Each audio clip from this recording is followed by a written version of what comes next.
CKYE 93.1 ਅਤੇ 89.1 red FM ਸੁਣ ਰਹੇ ਹੋ ਤੁਸੀਂ ਅਤੇ ਸਵਾਗਤ ਹੈ ਤੁਹਾਡਾ ਪ੍ਰੋਗਰਾਮ ਰੋਸ਼ਨੀ ਵਿੱਚ।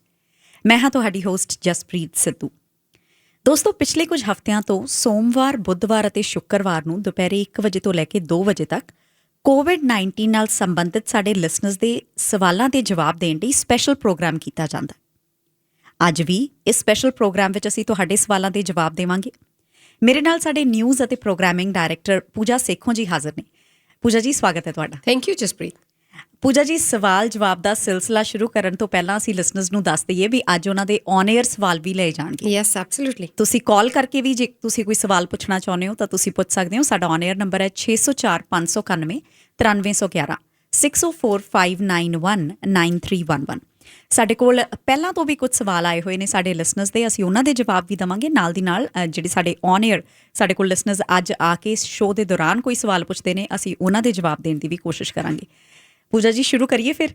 Yes, absolutely. ਹਾਂਜੀ, ਮੇਰੇ ਕੋਲ ਇੱਕ ਸਵਾਲ ਆਇਆ ਜੀ। ਉਹ ਕਹਿੰਦੇ ਕਿ ਮੈਂ ਕੈਨੇਡੀਅਨ ਸਿਟੀਜ਼ਨ ਹਾਂ, ਮੈਂ ਅਪਲਾਈ ਕੀਤਾ ਸਰਵ ਵਾਸਤੇ। ਮੈਂ ਕਾਲ ਕੀਤਾ ਕਿਸੇ ਏਜੰਟ ਨੂੰ, ਉਹਦਾ ਨਾਮ ਸੀਗਾ ਪੀਟਰ। ਉਹ ਕਹਿੰਦੇ ਮੈਂ ਸਟਕ ਹਾਂ ਇਸ ਟਾਈਮ ਇੰਡੀਆ ਦੇ ਵਿੱਚ ਜੀ, ਕਿਉਂਕਿ ਫਲਾਈਟਸ ਕੈਂਸਲ ਹੋ ਗਈਆਂ।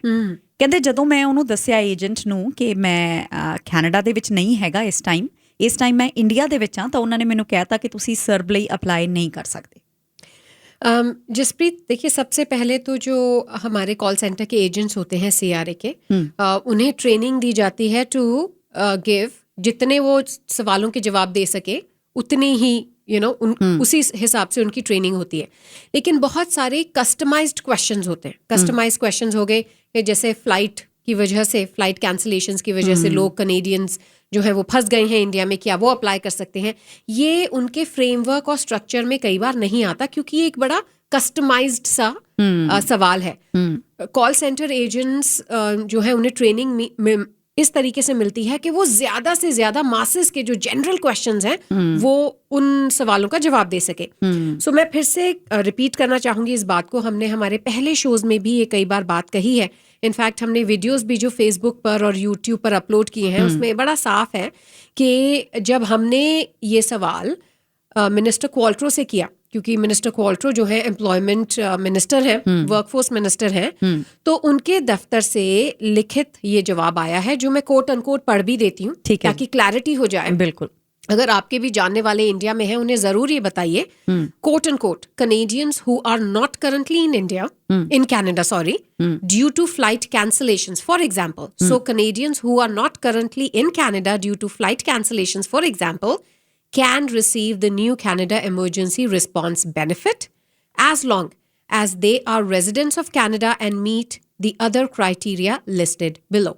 रेजिडेंट ऑफ कनाडा का ये मतलब है कि आप कनाडा में रहते हैं, आप कनेडियन है या परमानेंट रेजिडेंट है।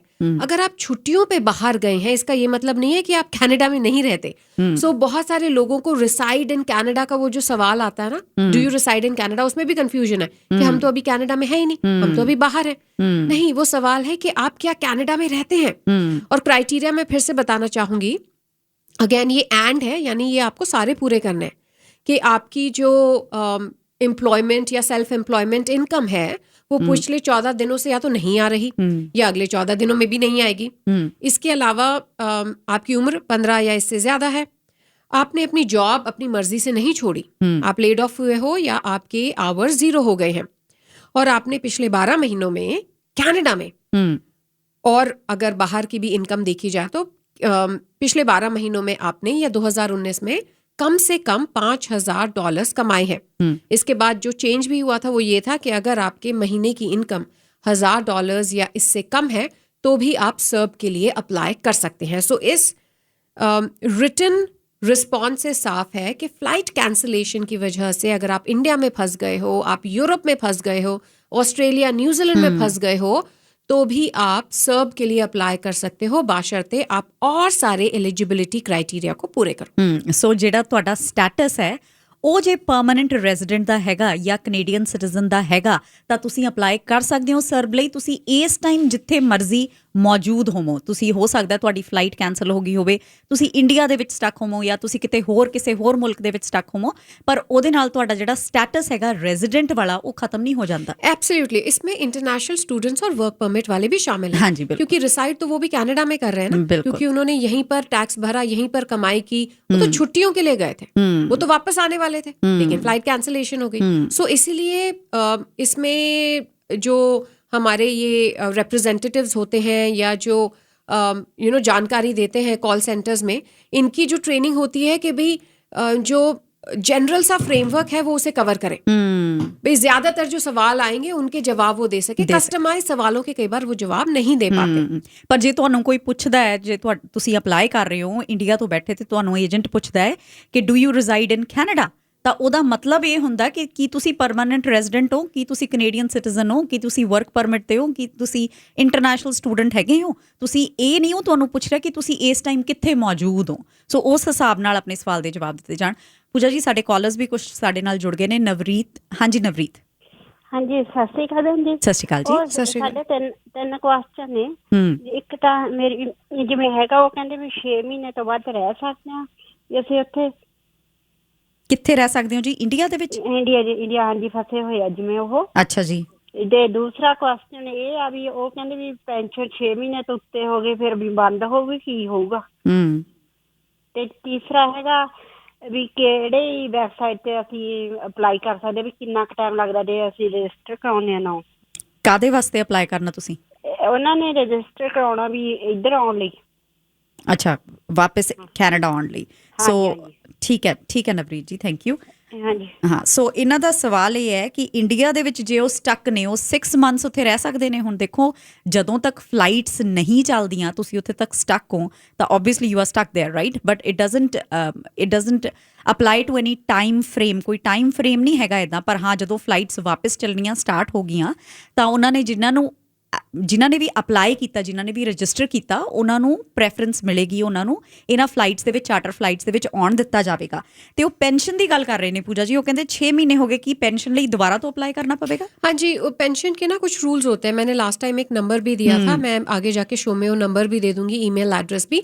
तो आपको अपने आप को अगर आप 6 महीने से ज्यादा रहो तो वो ऑटोमेटिकली रुक सी जाती है। आपको पता है, आपको याद होगा जसप्रीत? हाँ जी, बिल्कुल। यहाँ पे भी जैसे कई बार जो हमारे इंडियन बड़े बुजुर्ग आते हैं तो यहाँ से एक लाइफ सर्टिफिकेट उन्हें भेजना पड़ता है। सो वो आपको कनाडा की सरकार का भी कोई सिस्टम है, लेकिन आप यहाँ पे आके फिर दोबारा से अप्लाई कर सकते हैं इन केस आप वहाँ पे बैठे नहीं अप्लाई कर पाते। लेकिन फोन के जरिए, ईमेल के जरिए बताया जा सकता है कि आपकी फ्लाइट कैंसिलेशन की वजह से आप फंस गए हो। इन्होंने ये साफ नहीं किया कि 6 महीने से ज्यादा रह सकते हैं, किस सिचुएशन में वो PR है, सिटीजन है, विजिटर पे है, आई एम नॉट क्लियर। लेकिन ये जरूर है कि इन्होंने कहा कि भी रजिस्टर कहाँ करें, तो ये ग्लोबल अफेयर्स की मिनिस्ट्री जो है वहाँ पे जाके रजिस्ट्रेशन की जा सकती है। और इनका जो ईमेल एड्रेस है वो भी शो में आगे जाके हम जरूर देंगे। ठीक है जी, कि किस ईमेल एड्रेस पे रजिस्ट्रेशन की जा सकती है। ठीक है जी। पूजा जी, ਤੁਹਾਡੇ ਕੋਲ ਵੀ ਮੇਰੇ ਖਿਆਲ ਕੋਈ ਸਵਾਲ ਹੈਗੇ ਨੇ ਜੀ? Yes, absolutely. सो इनका कहना है कि ये एक ट्रक ओनर ऑपरेटर है जसप्रीत, और इनकी इनकम 25% से कम हो गई है। एंड ये कहते हैं कि if I apply for any benefit, क्या ये मेरे पिछले साल की इनकम को देखेंगे अगर मैं बेनिफिट के लिए अप्लाई करता हूँ? ਜੇ ਤੁਸੀਂ ਉਹੀ ਗੱਲ ਆ ਜਾਂਦੀ ਹੈ ਜੀ, ਜੇ ਤੁਸੀਂ ਸਰਬ ਲਈ ਅਪਲਾਈ ਕਰਦੇ ਹੋ, ਕੈਨੇਡਾ ਐਮਰਜੈਂਸੀ ਰਿਸਪੌਂਸ ਬੈਨੀਫਿਟ ਲਈ ਅਪਲਾਈ ਕਰਦੇ ਹੋ, ਤਾਂ ਉਹਦੇ 3-4 ਉਹਦੀਆਂ ਐਲੀਜੀਬਿਲਿਟੀਜ਼ ਨੇ ਬੇਸਿਕਲੀ। ਸੋ ਉਹ ਤੁਹਾਡੀ ਪਿਛਲੇ ਸਾਲ ਦੀ ਜਿਹੜੀ ਇਨਕਮ ਹੈਗੀ ਉਹ ਘੱਟੋ ਘੱਟ $5,000 ਹੋਣੀ ਚਾਹੀਦੀ ਹੈ, ਤਾਂ ਤੁਸੀਂ ਅਪਲਾਈ ਕਰ ਸਕਦੇ ਹੋ। ਤੁਸੀਂ ਕਹਿ ਰਹੇ ਹੋ ਕਿ ਤੁਹਾਡਾ ਜਿਹੜਾ ਕੰਮ ਹੈਗਾ ਉਹ ਘਟ ਗਿਆ, ਟੋਟਲੀ ਖਤਮ ਨਹੀਂ ਹੋਇਆ ਹੈਗਾ, ਘਟ ਗਿਆ, 25% ਘਟ ਗਿਆ। ਪਰ ਕੀ ਤੁਹਾਡਾ ਜਿਹੜਾ ਕੰਮ ਘਟਿਆ ਉਹਦੇ ਨਾਲ ਤੁਹਾਡੀ ਇਨਕਮ $1,000 ਤੋਂ ਘਟ ਗਈ ਹੈ ਪਰ ਮੰਥ? $1,000 ਪਰ ਮੰਥ ਤੁਸੀਂ ਇਸ ਤੋਂ ਘੱਟ ਕਮਾ ਰਹੇ ਹੋ? ਜੇ ਤੁਸੀਂ ਇਸ ਤੋਂ ਘੱਟ ਕਮਾ ਰਹੇ ਹੋ ਤਾਂ ਤੁਸੀਂ ਸਰਬ ਲਈ ਅਪਲਾਈ ਕਰ ਸਕਦੇ ਹੋ। ਸੋ ਇਹ ਕੁਆਲੀਫਿਕੇਸ਼ਨਸ ਜਿਹੜੀਆਂ ਐਲੀਜੀਬਿਲਿਟੀ ਕ੍ਰਾਈਟੇਰੀਆਜ਼ ਨੇ, 2-3 ਨੇ ਇਕੱਠੇ। ਸੋ ਇਹ ਸਾਰੇ ਤੁਹਾਨੂੰ ਫੁੱਲਫਿਲ ਕਰਨੇ ਪੈਣਗੇ। ਇੱਕ ਤਾਂ ਓਬਵੀਅਸਲੀ ਜੇ ਤੁਸੀਂ ਕੈਨੇਡਾ ਦੇ ਵਿੱਚ ਰਹਿ ਰਹੇ ਹੋ, ਤੁਹਾਡੀ ਉਮਰ 15 ਸਾਲ ਹੈ, ਤੁਸੀਂ ਜਿਹੜਾ ਕੰਮ ਹੈਗਾ ਤੁਸੀਂ ਆਪ ਨਹੀਂ ਛੱਡਿਆ, ਤੁਹਾਡਾ ਕੰਮ ਪ੍ਰਭਾਵਿਤ ਹੋਇਆ ਹੈ COVID-19 ਕਰਕੇ, ਫਿਰ ਤੁਸੀਂ ਅਪਲਾਈ ਕਰ ਸਕਦੇ ਹੋ। ਤੁਹਾਡੀ ਪਿਛਲੇ ਸਾਲ ਦੀ ਇਨਕਮ ਜਿਹੜੀ ਹੈਗੀ ਹੈ 2019 ਦੀ, ਜਾਂ ਫਿਰ ਜਿਸ ਦਿਨ ਤੁਸੀਂ ਅਪਲਾਈ ਕਰਦੇ ਹੋ ਉਸ ਤੋਂ ਪਿਛਲੇ 12 ਮਹੀਨਿਆਂ ਦੀ ਜਿਹੜੀ ਇਨਕਮ ਹੈਗੀ ਆ ਉਹ $5,000, ਘੱਟੋ ਘੱਟ $5,000 ਹੋਣੀ ਚਾਹੀਦੀ ਹੈ। ਜੇ ਤੁਹਾਡੀ ਇਨਕਮ ਟੋਟਲੀ ਇਫੈਕਟ ਨਹੀਂ ਹੋਈ ਹੈਗੀ, ਜੇ ਤੁਹਾਡਾ ਕੰਮ ਛੁੱਟਿਆ ਨਹੀਂ ਪਰ ਤੁਸੀਂ ਹਾਲੇ ਵੀ ਕੰਮ ਕਰ ਰਹੇ ਹੋ, ਪਰ ਪਾਰਟ ਟਾਈਮ ਕੰਮ ਕਰ ਰਹੇ ਹੋ, ਪਰ ਤੁਹਾਡੀ ਜਿਹੜੀ ਇਨਕਮ ਹੈਗੀ ਉਹ $1000 ਪਰ ਮੰਥ ਤੋਂ ਘੱਟ ਹੋ ਗਈ ਹੈ, ਤਾਂ ਤੁਸੀਂ ਸਰਬ ਲਈ ਅਪਲਾਈ ਕਰ ਸਕਦੇ ਹੋ। ਪੂਜਾ ਜੀ, ਜਸਪ੍ਰੀਤ ਕੌਰ ਸਾਡੇ ਨਾਲ ਸ਼ਾਮਿਲ ਹੋਏ ਨੇ। ਹਾਂਜੀ ਜਸਪ੍ਰੀਤ। ਹਾਂਜੀ ਸਤਿ ਸ਼੍ਰੀ ਅਕਾਲ। ਸਤਿ ਸ਼੍ਰੀ ਅਕਾਲ ਜੀ। ਸਤਿ ਸ਼੍ਰੀ ਅਕਾਲ। ਹਾਂਜੀ, ਮੇਰਾ ਕੁਐਸਚਨ ਸੀਗਾ ਕਿ ਮੈਂ ਐਲੀਜੀਬਲ ਹੈਗੀ ਹਾਂ ਕਿ ਨਹੀਂ CRB ਅਪਲਾਈ ਕਰਨ ਲਈ। ਤੇ ਮੈਂ ਲਾਸਟ ਈਅਰ ਕੋਈ ਕੰਮ ਨਹੀਂ ਕੀਤਾ, ਇਸ ਜਨਵਰੀ ਤੋਂ ਲੈ ਕੇ ਮੈਂ ਕੰਮ ਕਰ ਰਹੀ ਹਾਂ। ਹੁਣ ਮੇਰੀ ਜਿਹੜੀ ਪੇ ਆ ਜਿਹੜਾ ਐਲੀਜੀਬਿਲਟੀ 5000 ਤੱਕ ਹੋ ਗਈ ਆ, ਜਿਹੜੀ ਮੇਰੀ ਪੇ ਆ। ਓਕੇ। ਤੇ ਪਰ ਮੈਂ ਹੁਣ ਸੁਪਰ ਸਟੋਰ ਵਿੱਚ ਕੰਮ ਕਰ ਰਹੀ ਹਾਂ ਤਾਂ ਮੇਰਾ ਕੰਮ ਬੰਦ ਨਹੀਂ ਹੋਇਆ, ਪਰ ਮੇਰਾ ਜਿਹੜਾ ਬੇਬੀ ਉਹ 5 ਮੰਥਸ ਦਾ ਆ ਤੇ ਘਰੇ 2 ਐਲਡਰਲੀ ਪੀਪਲ ਆ, ਮੇਰੇ ਮਦਰ ਇਨ ਲਾਅ ਤੇ ਫਾਦਰ ਇਨ ਲਾਅ, ਤਾਂ ਮੈਂ ਅਪਲਾਈ ਕਰ ਸਕਦੀ ਹਾਂ? ਕੰਮ ਨਹੀਂ ਬੰਦ ਹੋਇਆ। ਸੋ ਜਸਪ੍ਰੀਤ, ਉਹੀ ਹੈ ਕਿ ਤੁਹਾਨੂੰ ਰੀਜ਼ਨ ਜਿਹੜਾ ਹੈਗਾ ਸਰਬ ਲਈ ਅਪਲਾਈ ਕਰਨ ਦਾ ਇਹ ਦੇਣਾ ਪਵੇਗਾ ਕਿ ਤੁਸੀਂ ਆਪਣੇ ਬੱਚੇ ਦੀ ਟੇਕ ਕੇਅਰ ਕਰਨ ਵਾਸਤੇ ਜੌਬ ਛੱਡ ਰਹੇ ਹੋ। So that should be your reason.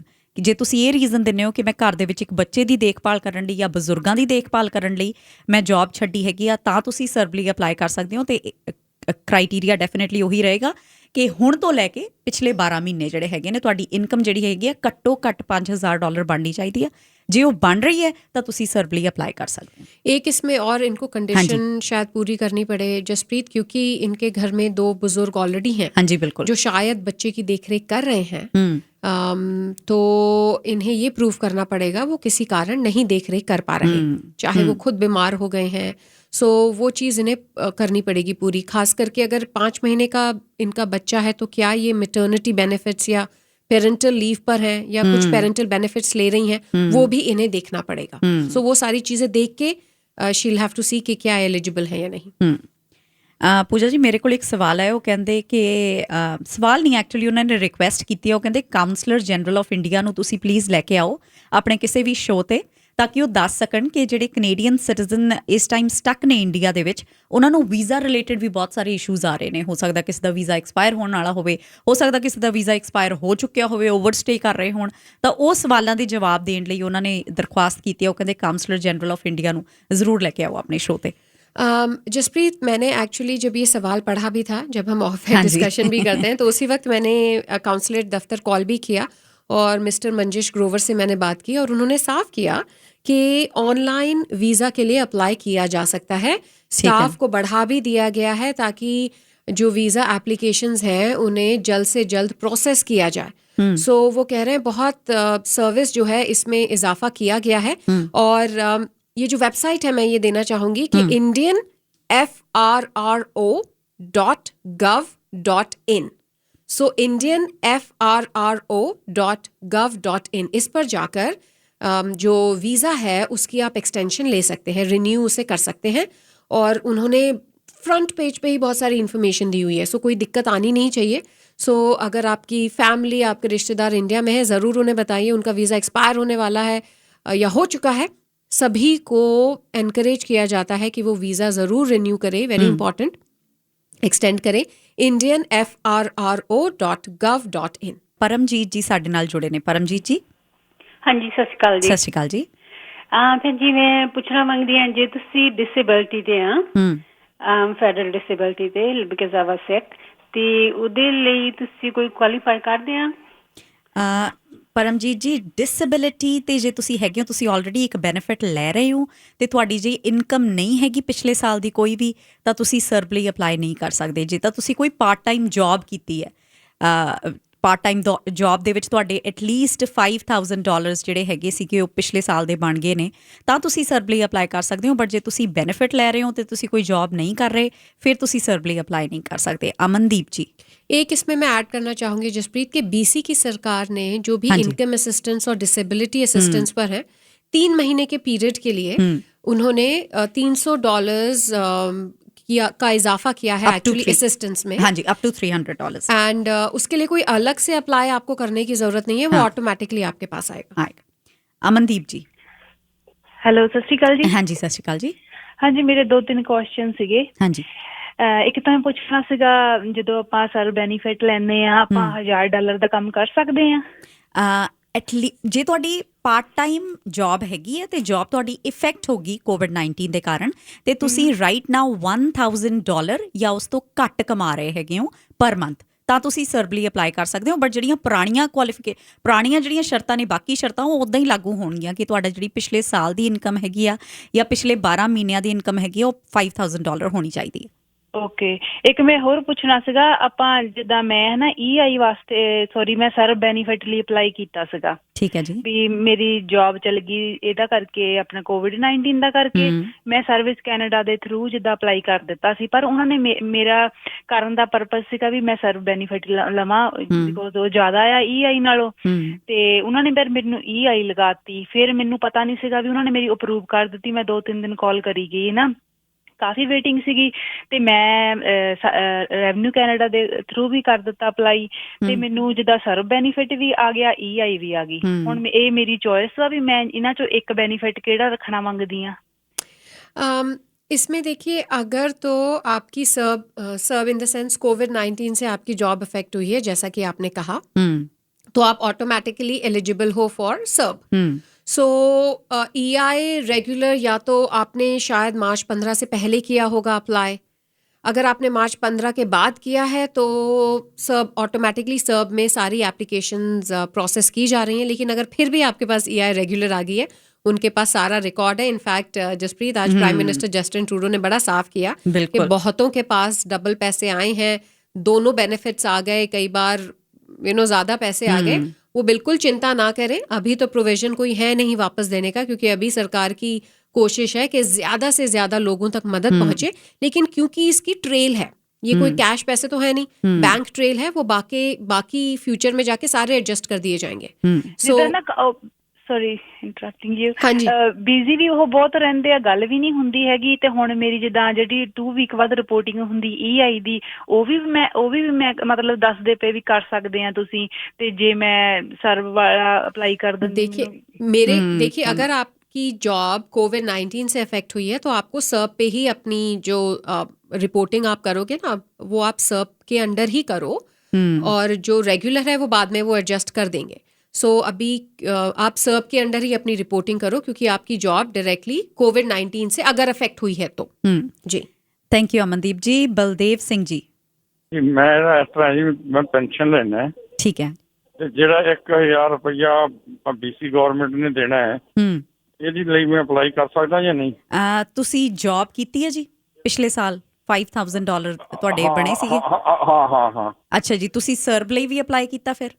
ਨਹੀਂ, ਕੋਈ ਨਹੀਂ ਅਪਲਾਈ ਕੀਤਾ ਹੋਰ ਮੈਂ। ਅੱਛਾ, ਤੁਸੀਂ ਜੇ ਤਾਂ ਤੁਹਾਡੇ ਦੇਖੋ $5,000 ਤੋਂ ਘੱਟ ਇਨਕਮ ਤੁਹਾਡੀ ਬਣੀ ਹੈ, ਤੇ ਤੁਹਾਡੀ ਜਿਹੜੀ ਜੌਬ ਹੈਗੀ ਆ ਉਹ COVID-19 ਕਰਕੇ ਇਫੈਕਟ ਹੋਈ ਹੈ, ਫਿਰ ਤੁਸੀਂ ਸਰਬ ਲਈ ਵੀ ਅਪਲਾਈ ਕਰ ਸਕਦੇ ਹੋ।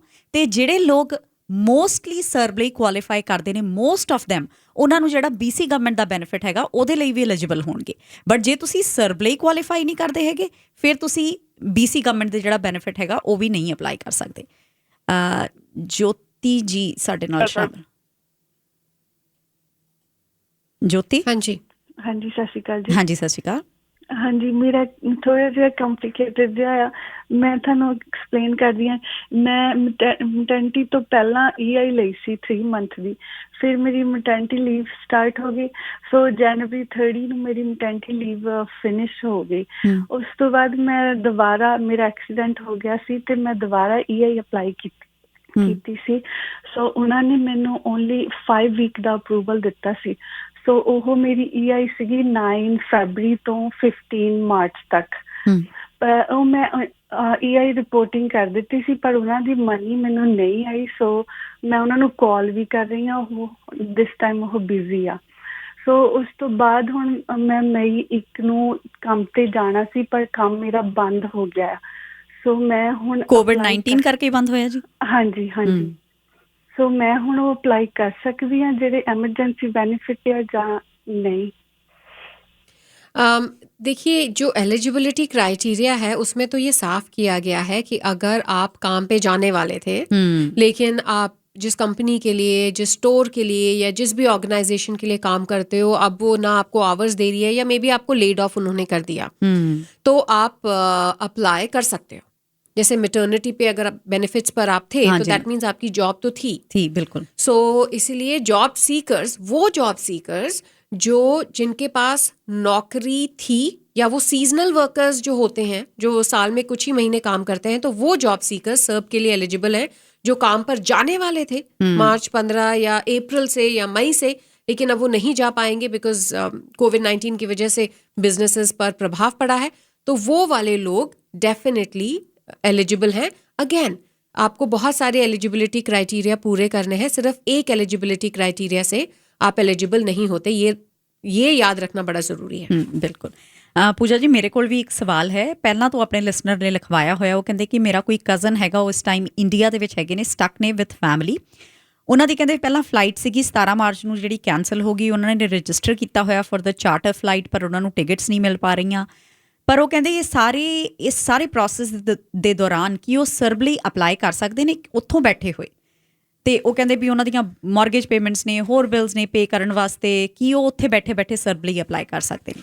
And the answer to this is yes, as clarified by Minister of Manpower and Workforce, Minister Carla Qualtrough. इन्होंने जो हमें ईमेल करके जवाब दिया, उन्होंने कहा Canadians who are not currently in Canada, जो कनाडा में है नहीं Canadians, फ्लाइट कैंसलेशन की वजह से फॉर एग्जाम्पल ये नया Canada emergency response benefit receive कर सकते हैं as long as they are residents of Canada and meet the other criteria listed below. Criteria हम आपको पहले ही बता चुके हैं कि उम्र का क्राइटेरिया है, इनकम का है, सेल्फ एम्प्लॉयमेंट, पिछले 14 दिनों में आपने ना कमाए हो कुछ पैसे, या अगले 14 दिनों में आप नहीं कमाओगे, ये क्राइटेरिया पूरे करने ਜ਼ਰੂਰੀ ਹੈ, तब आप एलिजिबल हो। ਸੋ ਜੇ ਤੁਸੀਂ ਇੰਡੀਆ ਬੈਠੇ ਹੋ, ਉੱਥੋਂ ਬੈਠੇ ਵੀ ਤੁਸੀਂ ਅਪਲਾਈ ਕਰ ਸਕਦੇ ਹੋ, ਬਟ ਉਹੀ ਹੈ ਕਿ ਤੁਸੀਂ ਸਾਰੇ ਐਲੀਜੀਬਿਲਿਟੀ ਕ੍ਰਾਈਟੇਰੀਆਜ਼ ਨੂੰ ਪੂਰਾ ਕਰ ਸਕੋ।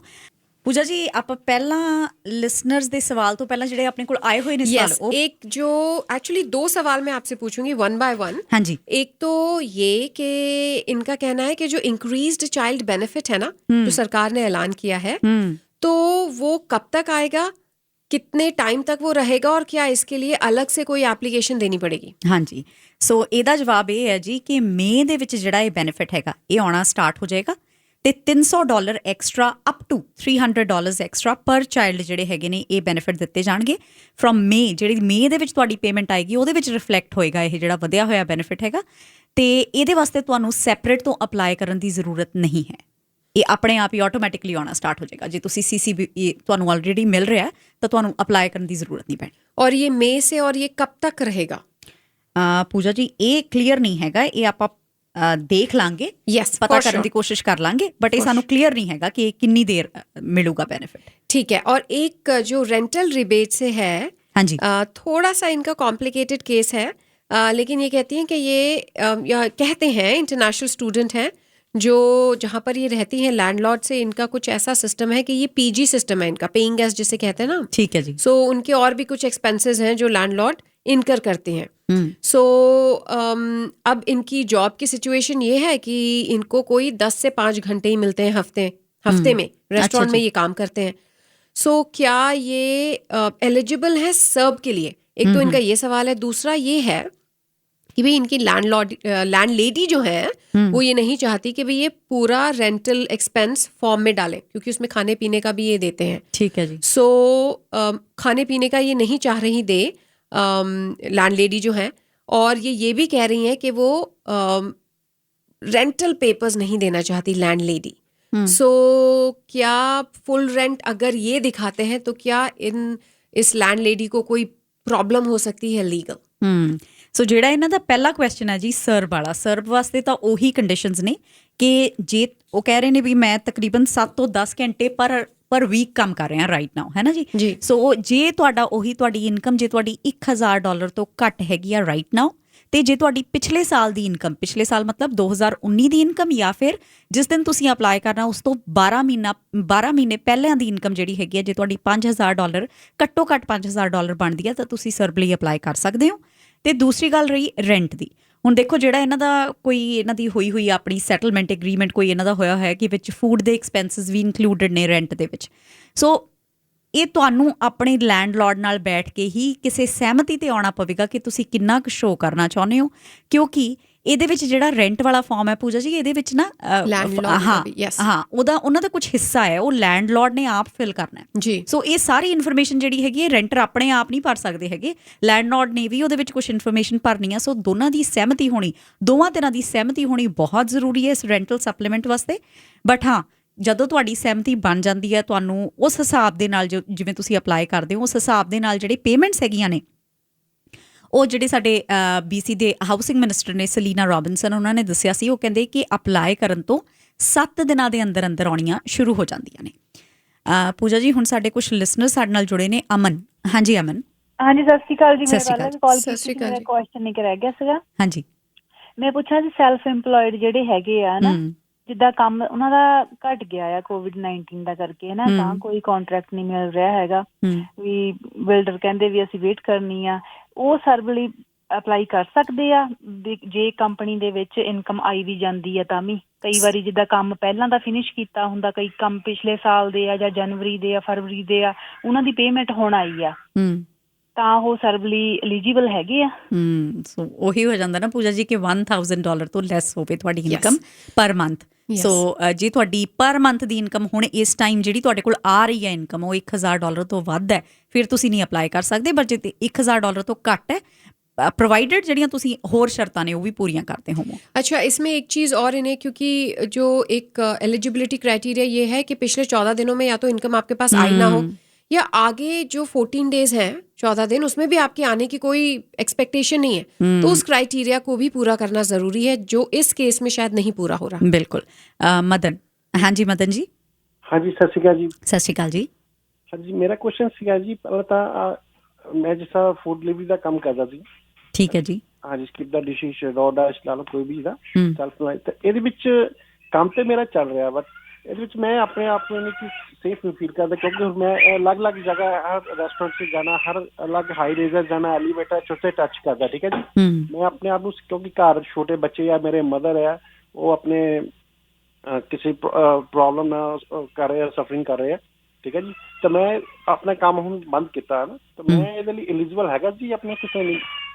ਸੋ ਮਦਨ ਜੀ, ਉਹੀ ਗੱਲ ਹੈ ਕਿ ਜਿਹੜਾ ਤੁਹਾਡਾ ਐਲੀਜੀਬਿਲਿਟੀ ਦਾ ਦੇਖੋ, ਤੁਸੀਂ ਜੌਬ ਛੱਡੀ ਹੈ, ਜੋ ਵੀ ਤੁਸੀਂ ਕੰਮ ਕਰ ਰਹੇ ਸੀ, ਜੇ ਤੁਸੀਂ ਜੌਬ ਤੁਸੀਂ ਆਪਣੇ ਆਪ ਛੱਡਿਆ, ਆਪਣੀ ਮਰਜ਼ੀ ਨਾਲ ਤੁਸੀਂ ਉਹ ਕੰਮ ਬੰਦ ਕੀਤਾ, ਤਾਂ ਤੁਸੀਂ ਨਹੀਂ ਅਪਲਾਈ ਕਰ ਸਕਦੇ ਸਰਵ ਵਾਸਤੇ। But on the other hand Puja ji, ਇਹ ਜਿਵੇਂ ਦੱਸ ਰਿਹਾ ਕਿ ਇਹਨਾਂ ਦੇ ਘਰ ਦੇ ਵਿੱਚ ਬੱਚੇ ਨੇ, ਬਜ਼ੁਰਗ ਨੇ, ਜੇ ਉਹ ਰੀਜ਼ਨ ਦੇ ਦੇਣ ਕਿ ਬੱਚੇ ਹੈਗੇ ਨੇ, ਬਜ਼ੁਰਗ ਨੇ, ਉਹਨਾਂ ਦੀ ਦੇਖ ਰੇਖ ਵਾਸਤੇ, ਕਿ ਉਹਨਾਂ ਦੀ ਟੇਕ ਕੇਅਰ ਕਰਨ ਵਾਸਤੇ ਕੋਈ ਹੋਰ ਹੈ ਨਹੀਂਗਾ, ਇਹਨਾਂ ਨੂੰ ਹੀ ਉਹਨਾਂ ਦੀ ਟੇਕ ਕੇਅਰ ਕਰਨ ਵਾਸਤੇ ਆਫ ਲੈਣਾ ਪੈਣਾ ਜਾਂ ਛੁੱਟੀਆਂ ਲੈਣੀਆਂ ਪੈਣੀਆਂ ਨੇ, ਫਿਰ ਇਹ ਕੁਆਲੀਫਾਈ ਕਰ ਜਾਣਗੇ। ਬਟ ਹਾਂ, ਤੁਸੀਂ ਆਪਣੀ ਮਰਜ਼ੀ ਨਾਲ ਜੇ ਜੌਬ ਛੱਡ ਰਹੇ ਹੋ ਤੇ ਤੁਹਾਡੇ ਕੋਲ ਕੋਈ ਰੀਜ਼ਨ ਨਹੀਂ ਹੈ ਉਹ ਜੌਬ ਛੱਡਣ ਦਾ, फिर तुसी सर्वली अप्लाई नहीं कर सकते। इस पे फिर इन्हें ये प्रूव करना पड़ेगा। हाँ जी, बिल्कुल। और केस एक्चुअली वैलिड होना चाहिए, जसप्रीत, जेन्युइन होना चाहिए कि अगर तो इनके बच्चे पहले डे केयर जाते थे या कोई अरेंजमेंट था फैमिली मेम्बर के साथ, अब वो फैमिली मेम्बर अवेलेबल नहीं है टू टेक केयर, तो ये वो रीज़न वैलिड है, वो जेन्युइन रीज़न है। लेकिन अगर ये सिर्फ इसलिए छोड़ रहे हैं कि सेफ फील नहीं कर रहे और कोई रीज़न, कोई कारण है नहीं, तो सेफ्टी मेजर्स तो ये ले सकते हैं, सेफ्टी मेजर्स के साथ फिर ये नौकरी भी कर सकते हैं। सो वॉलंटरीली जो भी काम छोड़ते हैं उनके लिए सब एलिजिबल क्राइटेरिया पूरा नहीं बनता। बिल्कुल। पूजा जी, इस तो पहला एक ਆਪਾਂ ਫੋਨ ਨੰਬਰ ਜ਼ਰੂਰ ਦੱਸ ਦਿਓ ਆਪਣੇ ਲਿਸਨਰਸ ਨੂੰ। ਕਈ ਸਵਾਲ ਆ ਰਹੇ ਨੇ ਸਾਡੇ ਕੋਲ ਕਿ ਕੋਈ ਬਜ਼ੁਰਗ ਨੇ, ਉਹ ਇੰਡੀਆ ਦੇ ਵਿੱਚ ਸਟਕ ਨੇ, ਚਲੇ ਗਏ ਸੀ ਬਟ ਹੁਣ ਉਹ ਵਾਪਸ ਨਹੀਂ ਆ ਸਕ ਰਹੇ, ਤਾਂ ਉਹ ਕਹਿੰਦੇ ਪੈਨਸ਼ਨ ਜੇ ਅਪਲਾਈ ਕਰਨੀ ਹੋਵੇ, ਪੈਨਸ਼ਨ ਰੀਅਪਲਾਈ ਕਰਨੀ ਹੋਵੇ, ਤਾਂ ਉਹਦੇ ਵਾਸਤੇ ਕੋਈ ਫੋਨ ਨੰਬਰ ਹੋਵੇ ਜਾਂ ਕੋਈ ਵੈਬਸਾਈਟ ਹੋਵੇ, ਉਹ ਪਲੀਜ਼ ਆਪਾਂ ਦੇ दीजिए। जी जसप्रीत, क्योंकि 6 महीने बाहर अगर आप कनाडा के रहो तो वो पेंशन ऑटोमेटिकली बंद हो जाती है। हाँ जी। ऐसा कोई रूल है। और लेकिन अगर आप इन्हें कॉल करके जो सर्विस कनाडा है इन्हें जानकारी दें तो उससे आपको ज़्यादा पता चल सकता है कि किस हिसाब से दोबारा शुरू होनी है। सो इनका जो नंबर है वो ज़रूर नोट कर लीजिए, 613-957-1954, 613-957-1954। ये भी ज़रा ध्यान में रख लीजिए कि आप किसी को अपॉइंट कर सकते हैं जो आपकी ओर से रीअप्लाई कर सकते हैं। या तो वो अपने आप रीअप्लाई करें, फिर उनको एक छोटा सा सर्टिफिकेट साइन करना पड़ेगा, या आप किसी को अपॉइंट कर सकते हैं कि भी आपके कोई फैमिली मेम्बर है, बेटा है, बेटी है या ग्रैंड चिल्ड्रन है, वो भी आपकी ओर से रीअप्लाई कर सकते हैं। बट सारी इन्फॉर्मेशन जो है सर्विस कनाडा की वेबसाइट पर उपलब्ध है। ठीक है जी। फोन नंबर पूजा जी एक बार फिर दस दिए, 613 957 1954 6139571954 ਇਹ ਨੰਬਰ ਹੈਗਾ ਜੀ, ਇੱਥੇ ਤੁਸੀਂ ਅਪਲਾਈ ਕਰ ਸਕਦੇ ਹੋ। ਪੂਜਾ ਜੀ, ਮਨਜੀਤ ਜੀ ਸਾਡੇ ਨਾਲ ਸ਼ਾਮਿਲ ਹੋ ਰਹੇ ਨੇ। ਹਾਂਜੀ ਮਨਜੀਤ ਜੀ, ਤੁਹਾਡਾ ਕੀ ਸਵਾਲ ਹੈ? ਹਾਂਜੀ ਸਤਿ ਸ਼੍ਰੀ ਅਕਾਲ ਜੀ। ਸਤਿ ਸ਼੍ਰੀ ਅਕਾਲ ਜੀ। ਹਾਂਜੀ ਭੈਣ ਜੀ, ਮੇਰਾ ਨਾਮ ਮਨਜੀਤ ਆ। ਹਾਂਜੀ। ਮੇਰਾ ਕੁਐਸਚਨ ਸੀਗਾ, ਜਿੱਦਾਂ ਮੈਂ ਲਾਸਟ ਈਅਰ ਮੈਟਰਨਿਟੀ ਤੇ ਸੀਗੀ, ਜਨਵਰੀ 5 ਨੂੰ ਮੇਰੀ ਮੈਟਰਨਿਟੀ ਫਿਨਿਸ਼ ਹੋਈ ਆ। ਠੀਕ ਹੈ ਜੀ। ਮੇਰੀ ਇਨਕਮ ਜਿੱਦਾਂ 26,000 ਮੈਟਰਨਿਟੀ ਦੀ ਜਿੱਦਾਂ ਮੈਨੂੰ ਆਈ ਸੀ ਰਿਟਰਨ, ਤੇ ਮੈਂ ਉਦੋਂ ਇੰਡੀਆ ਗਈ ਹੋਈ ਸੀਗੀ, ਤੇ ਮੈਂ ਫਰਵਰੀ 10 ਨੂੰ ਬੈਕ ਆਈ ਆ। ਅੱਛਾ ਜੀ। ਤੇ ਮੈਂ ਫਿਰ ਜਿੱਦਾਂ ਕੰਮ ਕੀਤਾ ਹੈਗਾ ਮਾਰਚ 14 ਤੱਕ, ਤੇ COVID-19 ਕਰਕੇ ਉਹ ਕੰਮ ਮੇਰਾ ਬੰਦ ਹੋ ਗਿਆ ਸੀ। ਠੀਕ ਹੈ ਜੀ। ਤੇ ਮੈਂ ਅਪਲਾਈ ਕਰਤਾ ਸੀ, ਮੈਨੂੰ 2000 ਆ ਗਿਆ ਹੈਗਾ, ਤੇ 1000 ਉਹ ਹਾਂਜੀ ਹਾਂਜੀ। ਉਸ ਤੋਂ ਬਾਅਦ ਮੈਂ ਜਿੱਦਾਂ ਮੇਰਾ ਕੰਮ ਇੱਕ ਹੋਰ ਸੀਗਾ, ਉਹ ਵੀ ਮੈਂ ਜਿਵੇਂ ਬੱਸ ਡਰਾਈਵਰ ਆ, ਇੱਕ ਕੰਮ ਮੇਰਾ ਹੋਰ ਆ, ਮੈਂ ਉਹ ਤੇ ਕੀਤਾ ਹੋਇਆ ਸੀਗਾ, ਤੇ ਉਹਨਾਂ ਨੇ ਮੈਨੂੰ ਸੱਦ ਲਿਆ ਕੰਮ ਤੇ ਟ੍ਰੇਨਿੰਗ ਲਈ। ਮੈਂ ਇੱਕ ਟ੍ਰੇਨਿੰਗ ਇੱਕ ਦਿਨ ਦੀ ਲਈ ਹੈਗੀ ਉਹਨਾਂ ਤੋਂ, ਮਾਰਚ 20 ਦੀ, ਤੇ ਇੱਕ ਆਹ ਫਰਾਈਡੇ ਲਈ ਹੈਗੀ ਆ। ਠੀਕ ਹੈ ਜੀ। ਤੇ ਹੋ ਸਕਦਾ ਮੈਨੂੰ ਨੈਕਸਟ ਸਕੇਜੂਲ ਚ ਉਹ ਨੈਕਸਟ ਵੀਕ ਪਾ ਦੇਣ ਜਾਂ ਉਦੋਂ ਨੈਕਸਟ ਵੀਕ ਪਾ ਦੇਣ। ਤੇ ਮੈਂ ਪੁੱਛਣਾ ਚਾਹੁੰਦੀ ਹਾਂ ਕਿ ਜਿੱਦਾਂ ਹੁਣ ਜਿਹੜਾ ਮੈਂ ਨੈਕਸਟ ਮੰਥ ਲਈ ਭਰਨੇ ਸੀਗੇ, ਉਹ ਮੈਂ ਭਰਾਂ ਜਾਂ ਨਾ ਭਰਾਂ। ਸੋ ਮਨਜੀਤ ਜੀ, ਉਹੀ ਗੱਲ ਤੇ ਡਿਪੈਂਡ ਕਰੇਗਾ। ਜੇ ਤੁਹਾਡੀ ਇਨਕਮ ਜਿਹੜੀ ਹੈਗੀ ਹੈ $1,000 ਤੋਂ ਘੱਟ ਰਹਿ ਜਾਂਦੀ ਹੈ ਤਾਂ ਤੁਸੀਂ ਅਪਲਾਈ ਕਰ ਸਕਦੇ ਹੋ, ਪਰ ਜੇ ਤੁਹਾਡੀ ਇਨਕਮ $1,000 ਤੋਂ ਵੱਧ ਗਈ ਫਿਰ ਤੁਸੀਂ ਨਹੀਂ ਅਪਲਾਈ ਕਰ ਸਕਦੇ। ਮਨਦੀਪ ਸਾਡੇ ਨਾਲ ਸ਼ਾਮਿਲ ਹੋ ਰਹੇ ਨੇ। ਮਨਦੀਪ, ਹੈਲੋ। ਹਾਂਜੀ ਸਤਿ ਸ਼੍ਰੀ ਅਕਾਲ। ਹਾਂਜੀ ਸਤਿ ਸ਼੍ਰੀ ਅਕਾਲ ਜੀ। ਹਾਂਜੀ, ਤੁਹਾਡੇ ਨਾਲ ਇੱਕ ਤੁਸੀਂ ਦੱਸਿਆ ਸੀਗਾ ਕਿ ਡਿਸੇਬਿਲਿਟੀ ਵਾਲਿਆਂ ਨੂੰ 300 ਉਹਨਾਂ ਦੇ ਇਜ਼ਾਫਾ ਹੋਊਗਾ, ਪੂਜਾ ਸੇਖੋ ਜੀ ਨੇ ਦੱਸਿਆ ਸੀ। ਪੁੱਛਣਾ ਹੈਗਾ, ਇਹ ਜਿਹੜੀ ਡਿਸੇਬਿਲਿਟੀ ਹੈ ਸਿਰਫ CPP ਵੱਲੋਂ ਇਹ ਡਿਸੇਬਿਲਿਟੀ ਉਹਦੇ ਵਿੱਚ ਹੀ ਹੋਊਗਾ ਕਿ ਜਿਹੜੀ ਵਰਕ ਸੇਫ ਦੀ ਉਹਦੇ ਚ ਵੀ ਹੋਊਗਾ? ਇਹ ਇਨਕਮ ਅਸਿਸਟੈਂਸ ਜਾਂ ਡਿਸੇਬਿਲਿਟੀ ਜਿਨ੍ਹਾਂ ਨੂੰ ਮਿਲ ਰਹੀ ਹੈ BC ਸਰਕਾਰ ਵੱਲੋਂ, ਉਹਨਾਂ ਦੇ ਅਗਲੇ 3 ਮਹੀਨਿਆਂ ਵਾਸਤੇ ਜਿਹੜਾ $300 ਪਰ ਮੰਥ ਇਹ ਵਾਅਦਾ ਕੀਤਾ ਜਾ ਰਿਹਾ।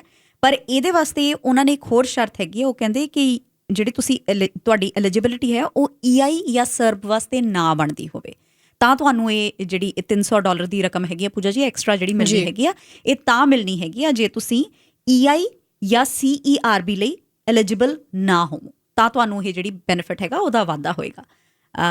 ਦਲਜੀਤ ਸਿੰਘ ਜੀ। ਹਾਂਜੀ ਦਲਜੀਤ ਜੀ। ਸਤਿ ਸ਼੍ਰੀ ਅਕਾਲ ਜੀ। ਸਤਿ ਸ਼੍ਰੀ ਅਕਾਲ ਜੀ।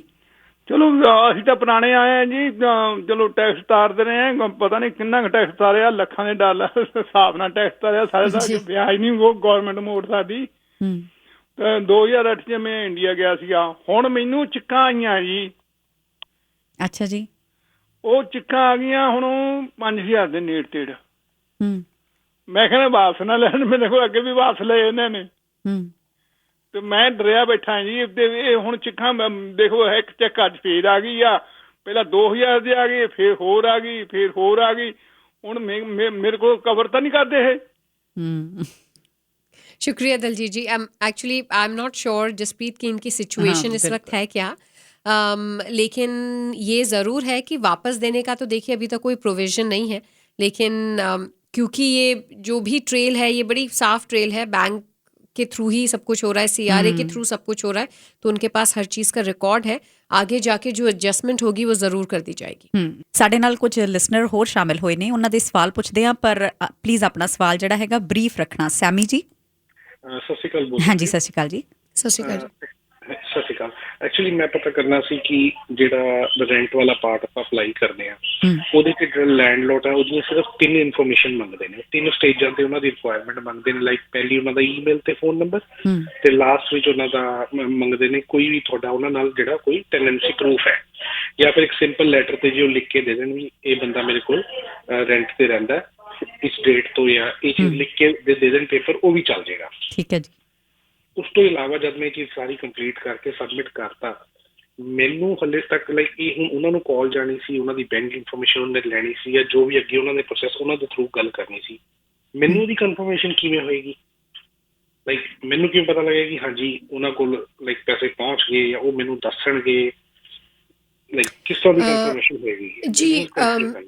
ये जो सवाल है इसकी ज़रूर ज़्यादा क्लैरिटी हम आगे वाले शो में दे सकते हैं, लेकिन क्योंकि जो पैसे दिए जाने हैं सैम जी वो सीधा लैंडलॉर्ड को दिए जाने हैं, तो लॉजिकली तो यही स्टेप बनता है कि लैंडलॉर्ड ही रेंटर को दसूगा। इन्फॉर्म करें कि भी जो रेंटल सब्सिडी है आ गई है। लेकिन जो ज्यादा क्लैरिफिकेशन है कि क्या रेंटर को भी नोटिफाई किया जाएगा, वो मे बी अगले वेडनेसडे हम पता कर जरूर ये लेंगे। इन्फॉर्मेशन दे सकते हैं। ਬਿਲਕੁਲ। ਲਖਵਿੰਦਰ ਕੌਰ ਜੀ। ਹੈਲੋ, ਸਤਿ ਸ਼੍ਰੀ ਅਕਾਲ ਜੀ। ਹਾਂਜੀ, ਸਤਿ ਸ਼੍ਰੀ ਅਕਾਲ। ਹਾਂਜੀ, ਮੈਂ ਪੁੱਛਣਾ ਸੀ, ਵੈਸੇ ਤੁਸੀਂ ਕਲੀਅਰਲੀ ਦੱਸ ਦਿੱਤਾ ਹੈ, ਮੇਰੇ ਮਮ ਡੈਡ ਵੀ ਇੰਡੀਆ ਜਿਹੜਾ ਸਟਕ ਹੋਏ ਆ, ਉਹਨਾਂ ਦੀ ਫਲਾਈਟ ਕੈਂਸਲ ਹੋ ਗਈਆਂ ਹੈ ਨਾ, ਤੇ ਉਹਨਾਂ ਨੇ 5000 ਤੋਂ ਉੱਪਰ ਮਮ ਡੈਡ ਦੋਨਾਂ ਨੇ ਕੰਮ ਕੀਤਾ ਹੋਇਆ, ਬਟ ਉਹ ਫਾਰਮਰ ਆ, ਤੈਨ ਕੰਮ ਹਜੇ ਜਿਹੜਾ ਆਣਾ ਸੀ ਉਹ ਮੇ ਵੀ ਜੂਨ ਸ਼ੁਰੂ ਹੋਣਾ ਸੀ, ਤਾਂ जी ਸਕਦੇ ਆ। यस, जो सीजनल वर्कर्स हैं वो अप्लाई कर सकते हैं, क्योंकि सीजनल वर्कर्स का जो काम होता है यूजुअली गर्मियों में बेरी पिकिंग का या फार्म रिलेटेड जो काम होता है वो गर्मियों में ही शुरू होता है। और बहुत सारे ऐसे काम हैं जो अब नहीं होंगे कोविड-19 करके, तो सीजनल वर्कर्स जो हैं सर्व के लिए एलिजिबल हैं और इंडिया तो बैठे भी वो अप्लाई कर सकते हैं। जी। ਮਨਜੀਤ ਜੀ। ਮਨਜੀਤ ਜੀ। ਹਾਂਜੀ, ਸਤਿ ਸ਼੍ਰੀ ਅਕਾਲ ਜੀ। ਸਤਿ ਸੌਰੀ, ਸ਼੍ਰੀ ਮੈਂ ਬੈਕ ਦੁਬਾਰਾ ਕਾਲ ਕੀਤੀ ਤੁਹਾਨੂੰ ਆਪਣੀ, ਮੈਂ ਕਾਲ ਕੱਟੀ ਗਈ ਸੀ। ਹਾਂਜੀ, ਦੱਸੋ। ਹਾਂਜੀ, ਮੇਰਾ ਸੈਕੰਡ ਕੁਐਸਚਨ ਸੀਗਾ, ਜਿੱਦਾਂ ਮੇਰੇ ਪੇਰੈਂਟਸ ਇੰਡੀਆ ਹੈਗੇ ਆ, ਉਹ ਪੈਨਸ਼ਨ ਤੇ ਹੈਗੇ ਆ, ਉਹਨਾਂ ਨੂੰ 6 ਮੰਥ ਤੋਂ ਜ਼ਿਆਦਾ ਹੋ ਗਿਆ ਆ, ਤੇ ਹੁਣ ਤੁਸੀਂ ਮੈਨੂੰ ਨੰਬਰ ਦੱਸ ਰਹੇ ਸੀਗੇ, ਸੌਰੀ ਮੈਂ ਤਾਂ ਲਿਖ ਨਹੀਂ। ਹਾਂ, ਮੈਂ ਲਿਖਾ ਦਿੰਨੀ ਆ ਜੀ, ਤੁਸੀਂ ਲਿਖ ਲਓ ਪਲੀਜ਼। 613 613 613 957 957 957 1954 1954। 54। ਠੀਕ ਹੈ ਜੀ, 613 957 1954। ਥੈਂਕ ਯੂ ਮਨਜੀਤ ਜੀ। ਜੱਸੀ ਸਾਡੇ ਨਾਲ ਸ਼ਾਮਿਲ ਹੋ ਰਹੇ ਨੇ। ਹਾਂਜੀ ਜੱਸੀ। ਹਾਂਜੀ, ਸਤਿ ਸ਼੍ਰੀ ਅਕਾਲ ਭੈਣ ਜੀ। ਸਤਿ ਸ਼੍ਰੀ ਅਕਾਲ ਜੀ। ਹਾਂਜੀ ਭੈਣ ਜੀ, ਮੇਰਾ ਕੁਐਸਚਨ ਇਦਾਂ ਸੀਗਾ ਜੀ, ਮੈਂ ਟਰੱਕ ਡਰਾਈਵਰ ਸੀਗਾ ਤੇ ਮੇਰਾ ਸਨੋਫਾਲ ਦੇ ਵਿੱਚ ਐਕਸੀਡੈਂਟ ਹੋ ਗਿਆ ਸੀਗਾ, ਤੇ ਮੇਰੇ ਕਾਫੀ ਸੱਟਾਂ ਸੁੱਟਾਂ ਲੱਗ ਗਈਆਂ ਸੀਗੀਆਂ, ਤੇ ਮੈਂ ਵਰਕਸ਼ੇਪ BC ਵਾਲੇ ਮੈਨੂੰ $2000 ਭੇਜਦੇ ਆ ਤੇ ਮਹੀਨੇ ਦਾ, ਤੇ ਪਰ ਕਮਾਉਂਦਾ ਮੈਂ ਸੀਗਾ 6-7 ਹਜ਼ਾਰ ਰੁਪਈਆ, ਤੇ ਮੈਂ ਕਿਸੇ ਬੈਨੀਫਿਟ ਵਾਸਤੇ ਅਪਲਾਈ ਕੀਤਾ ਨਹੀਂ ਹੈਗਾ, ਤੇ ਮੈਂ ਕੋਈ ਕਰ ਸਕਦਾ ਰੈਂਟ ਵਾਸਤੇ ਜਾਂ ਕਿੱਦਾਂ ਜੀ ਕੁਛ? ਪਰ ਉਹੀ ਹੋ ਗਿਆ ਨਾ ਜੱਸੀ ਜੀ, ਤੁਹਾਡੀ ਜਿਹੜੀ ਇਨਕਮ ਲਾਸ ਹੋਈ ਹੈ ਕੋਵਿਡ-19 ਕਰਕੇ ਨਹੀਂ ਹੋਈ ਹੈਗੀ ਜੀ, ਸੋ ਇਸ ਕਰਕੇ ਤੁਸੀਂ ਨਹੀਂ ਅਪਲਾਈ ਕਰ ਸਕਦੇ। ਪਰਮਜੀਤ ਜੀ। ਹਾਂਜੀ ਪਰਮਜੀਤ। ਹਾਂਜੀ, ਸਤਿ ਸ਼੍ਰੀ ਅਕਾਲ ਜੀ। ਹਾਂਜੀ, ਸਤਿ ਸ਼੍ਰੀ ਅਕਾਲ। ਹਾਂਜੀ, ਮੇਰਾ ਕੁਐਸਚਨ ਸੀ ਕਿ ਮੇਰੇ ਮਮ ਡੈਡ ਇੰਡੀਆ ਗਏ ਆ, 3 ਮੰਥ ਹੋ ਗਏ, ਉਹਨਾਂ ਨੇ 7 ਮਈ ਨੂੰ ਆਉਣਾ ਸੀ, ਪਰ ਹੁਣ ਆ ਨਹੀਂ ਹੋ ਸਕਦਾ, ਕਿ ਉਹ ਅਪਲਾਈ ਕਰ ਸਕਦੇ ਆ? ਪਰ ਉਹੀ ਹੈ ਨਾ ਕਿ ਉਹਨਾਂ ਨੇ ਪਿਛਲੇ ਸਾਲ ਜਿਹੜੀ ਉਹਨਾਂ ਦੀ ਇਨਕਮ ਸੀਗੀ ਉਹ 5000 एटलीस्ट $5000 बनती। हाँ जी, कम से कम 5000 प्लस क्या वो काम कर रहे थे, कोविड-19 की वजह से अब वो नहीं कर पा रहे हैं, इंडिया में बैठे जैसे जसप्रीत बहुत सारे लोग लेड ऑफ हो गए या उनके आवर्स 0 हो गए, सो वो सारे क्राइटेरिया पूरे करने पड़ेंगे ऑफ कोर्स। बिल्कुल। सो ਅੱਜ ਤਾਂ ਪੂਜਾ ਜੀ ਸਾਡੇ ਕੋਲ ਇੰਨੇ ਹੀ ਸਵਾਲ ਸੀਗੇ, ਬਟ ਹਾਂ ਤੁਸੀਂ ਜੇ ਕੋਈ ਸਵਾਲ ਪੁੱਛਣਾ ਚਾਹੁੰਦੇ ਹੋ ਕੋਵਿਡ-19 ਨਾਲ ਸੰਬੰਧਿਤ ਤਾਂ ਤੁਸੀਂ ਰਿਸੈਪਸ਼ਨ ਤੇ ਕਾਲ ਕਰਕੇ ਆਪਣਾ ਸਵਾਲ ਲਿਖਾ ਸਕਦੇ ਹੋ। ਤੁਸੀਂ ਸਾਨੂੰ ਈਮੇਲ ਕਰ ਸਕਦੇ ਹੋ ਆਪਣਾ ਸਵਾਲ, ਜਾਂ ਫਿਰ ਅਸੀਂ ਸੋਮਵਾਰ, ਬੁੱਧਵਾਰ ਅਤੇ ਸ਼ੁੱਕਰਵਾਰ ਨੂੰ ਇਸ ਪ੍ਰੋਗਰਾਮ ਰੋਸ਼ਨੀ ਪ੍ਰੋਗਰਾਮ ਅਤੇ ਗ੍ਰੇਟ ਡਿਬੇਟ ਦੇ ਦੌਰਾਨ 1 ਤੋਂ 2 ਵਜੇ ਤੱਕ ਤੁਹਾਡੇ ਸਵਾਲਾਂ ਦੇ ਜਵਾਬ ਦਿੰਦੇ ਹਾਂ। ਅੱਜ ਵੀ ਅਸੀਂ ਪੂਰੀ ਕੋਸ਼ਿਸ਼ ਕੀਤੀ ਕਿ ਤੁਹਾਡੇ ਸਵਾਲਾਂ ਦੇ ਜਵਾਬ ਦਿੱਤੇ ਜਾਣ। ਪੂਜਾ ਜੀ। जी, एक चीज़ और, ये जो वीडियो है इस पूरे Q&A की जसप्रीत, वो हम YouTube पर भी अपलोड करेंगे, Facebook पर भी डालेंगे, और उसका रीज़न ये है कि शायद आप इस वीडियो को देखकर जो आपके सवाल थे उसका जवाब आपको मिल सके, सो फिर आपको हमें कॉल करने की ज़रूरत ही नहीं पड़ेगी। सो प्लीज़ YouTube पर जाकर रेड FM कैनेडा जब आप सर्च करेंगे तो हमें सब्सक्राइब भी कीजिए और वीडियो भी देखिए, शायद आपका जो सवाल है उसका जवाब आपको इस वीडियो के ज़रिए मिल जाए। बिल्कुल। थैंक यू पूजा जी, बहुत बहुत शुक्रिया ਤੁਹਾਡਾ ਸ਼ਾਮਿਲ ਹੋਣ ਵਾਸਤੇ। ਇਸ ਦਾ ਮਜ਼ਾਕ ਜ਼ੋਰ ਹੈ रेड FM।